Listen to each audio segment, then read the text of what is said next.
Okay, for over a week now, I have changed what I'm doing.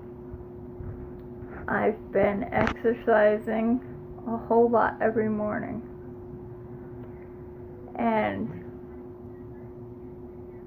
I think there's a mirror in the house across the way. I can't see my reflection, it's too far, but anyway. Sidetrack. Okay, I've noticed that whenever I exercise, I seem to be a lot, I don't want to use offensive language, pudgier, softer. I feel a lot softer, and I think I was thinking about people that I know who I know are very strong people and were really skinny people, even skinnier than me, and then they got big. And my dad used to always tell me, he'd say, it's a scripture somewhere anyway, he would always constantly recite it. Not constantly, he didn't walk around saying it all the time, but he would say, as I am, you will be, and as you are, I once was. And I'd seen pictures of him when he was younger, and he was even skinnier than me. And a lot of people were. Does that mean just because I'm genetically predisposed? But you know what? I got to thinking about it. The reason why it's always been such a downfall for some people, it's a downfall for women. Most women can't take it. Men get big. Men are bigger than women, and they put on weight, and women don't complain because they're still strong. And even like in Scandinavian is the best way to put it, countries, if you see like those cartoons like How to Train Your Dragon or the movie Brave, any country that is set in like a Scandinavian country, the men are big. So when you see a man who's big, you just think, oh, men are big.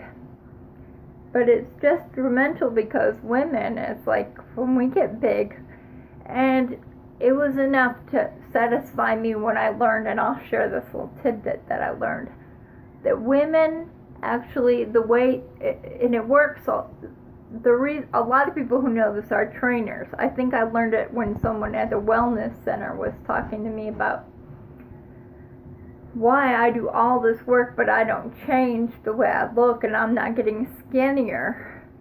And she explained, well, if a man were to do the same amount of work, they would burn up a lot of calories. And it's because the reason they're stronger is because of the way they store their fat cells. Their fat cells are stored within the muscle, so the muscle has instant access to them. Whereas women, they store their fat outside of the muscle, so it's harder to get to.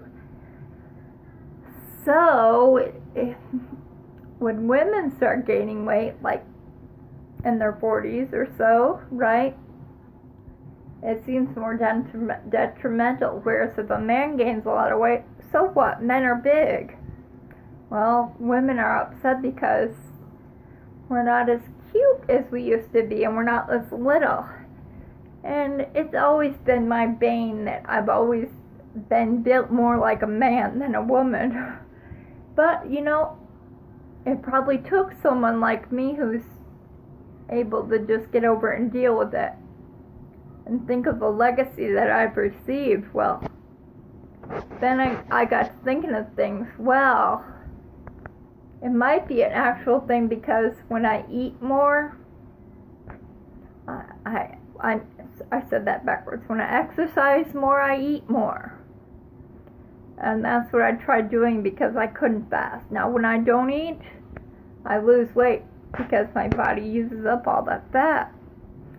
Well, I wanted to have some fat because women are supposed to be softer, right? So I thought, well, then what I'll do is I'll exercise. Well, I just saw another picture of my daughter's wall. Let me show it to you.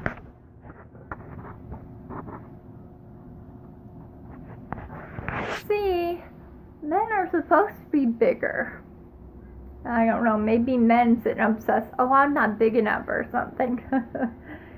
because we obsess about, my waist is like over 20. I remember when I broke over 21 inches. Or maybe it was less than that. I remember seeing on Gone with the Wind movie where they were talking about having so many inch waists, and I thought, oh, that's what I'm striving for. Okay, I didn't know what I was supposed to have. And so when I think I was in college when I hit 100 pounds, and I thought, oh my goodness, I'm not supposed to be over 100 pounds. But tiger dancers, who were supposedly the best looking people at the school, they were only allowed to weigh 100 pounds at 5 foot, and I think it was 3 pounds for each inch.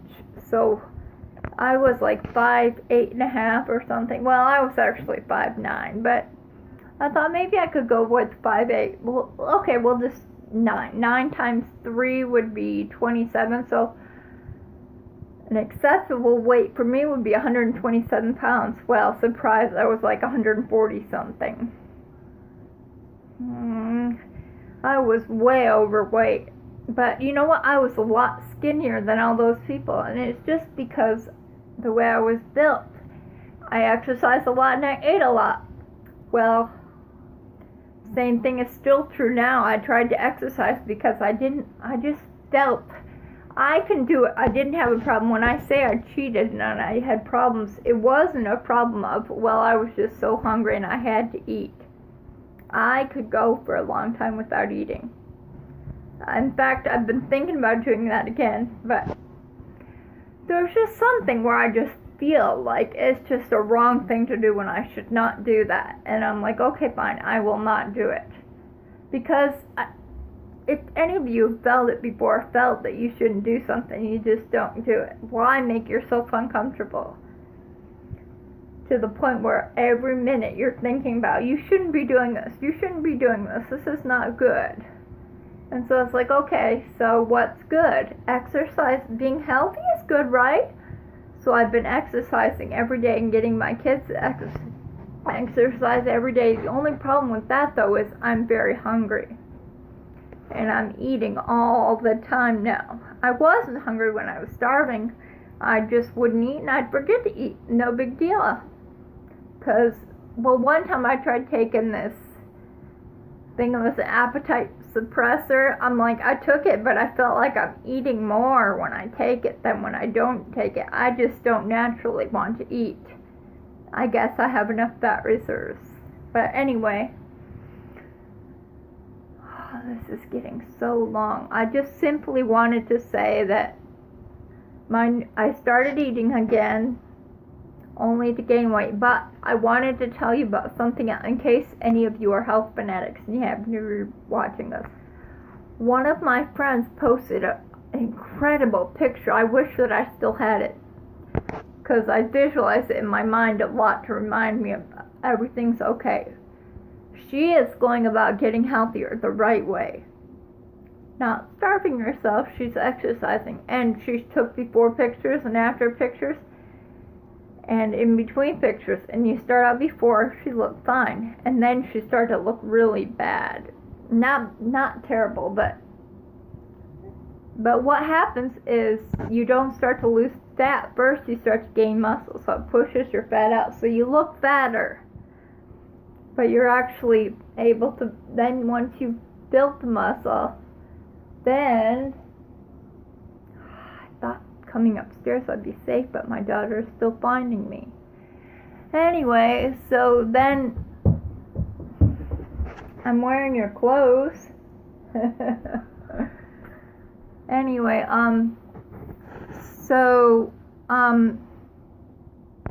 in her picture, she had before, intermediate, and after. And after, she looked a whole lot better and looked really good. And that's what I'm going after. So, that's something I keep in my mind, even though I feel like I'm gaining a lot of weight because I'm having to eat a whole lot. But it's just to keep the muscles, because eventually the muscles are going to switch over to just using what I eat. So, I tell myself, oh, so I can just go ahead and not eat anything and just get rid of all that fat, and then at the same time, after I get rid of all that fat, then I'll just start running, right? Makes sense. So I thought, well, I have the weekend that I don't let my kids exercise or ride their bikes, is what they say. So maybe I could use those 3 days to not eat. My daughter's laying at my feet. Anyway, I thought maybe I could use those 3 days to not eat food and then switch over to exercising. And I've been doing about 30 minutes a day. I go running and then I come in for whatever minutes I miss. I don't keep track of it like in a journal like I should. Okay, please stop laughing. Anyway, but then I come inside and I do like other aerobic exercises and just some aerobics to get my cardio because I want to exercise my heart.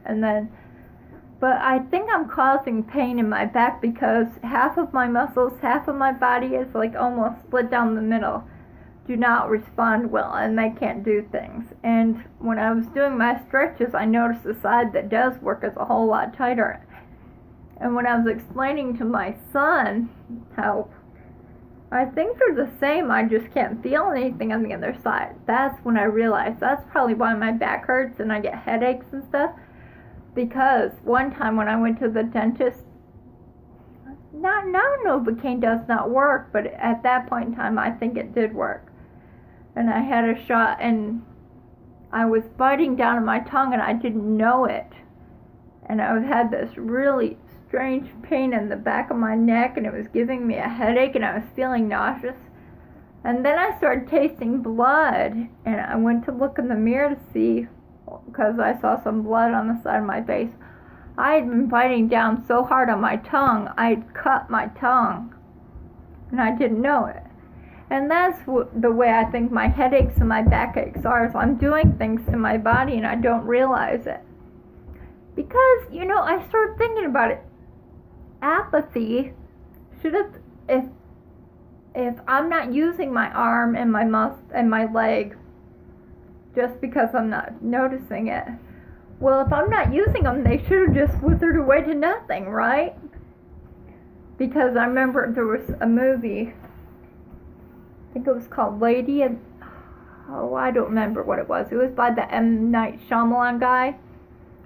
And it was about some mermaid living in a swimming pool. Anyway, a guy in the movie had exercised just one half of his body, and it was really strong, and the other was just normal. And that image just sticks in my mind.